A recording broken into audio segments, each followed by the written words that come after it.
लोकवृत्त मराठी, लोकशाहीचा खरा आवाज।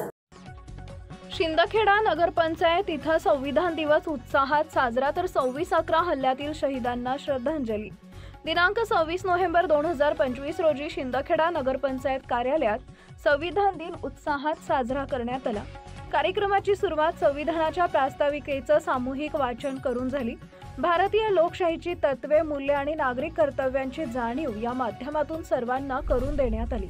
या कार्यक्रमाला मुख्याधिकारी श्रीकांत फागणेकर, प्रशासकीय अधिकारी सचिन वाघ, लेखापाल दीपलेश बागुल, लेखापरीक्षक शीतल भोज, स्वच्छता निरीक्षक राजेंद्र चौधरी, सहाय्यक प्रकल्प अधिकारी दिनेश फुलपगारे तसेच व्हॉइस ऑफ मीडियाचे सहप्रसिद्धी प्रमुख जितेंद्र सूर्यवंशी आणि नगरपंचायत कर्मचारी मोठ्या संख्येने उपस्थित होते। कार्यक्रमादरम्यान 26/11 मुंबई दहशतवादी हल्ल्यात शहीद झालेल्या सैनिक, पोलीस अधिकारी व निरपराध नागरिकांना भावपूर्ण श्रद्धांजली अर्पण करण्यात आली। उपस्थितांनी 2 मिनिटं मौन पाळत शूरवीरांच्या बलिदानाला अभिवादन केले। शहीदांच्या महान त्यागामुळेच देश सुरक्षित आहे असं मत यावेळी मान्यवरांनी व्यक्त केले।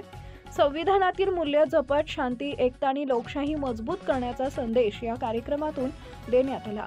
प्रतिनिधी जितेंद्र सूर्यवंशी। आज 26 नोव्हेंबर भारताचा संविधान दिन। आजच्याच दिवशी सन 1949ला आपल्या संविधानकर्त्यांनी संविधान तयार करून ते या देशास अर्पण केले होते। त्याच्या आठवणीप्रित्यर्थ दरवर्षी 26 नोव्हेंबरला संविधान दिन साजरा केला जातो। आज शिंदखेडा नगरपंचायत कार्यालयात संविधान दिनानिमित्त सर्व कर्मचाऱ्यांसोबत सामूहिकरित्या संविधानाच्या उद्देशिकेचे वाचन करण्यात आले। तसेच ह्याच दिवशी 26 नोव्हेंबर रोजी 2008 साली मुंबईला आतंकवादी हमला झाला होता।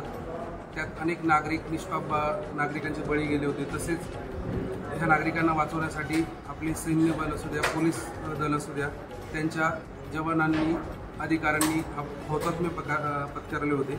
त्या सर्वांना श्रद्धांजली आज त्या निमित्ताने नगरपंचायत कार्यालयात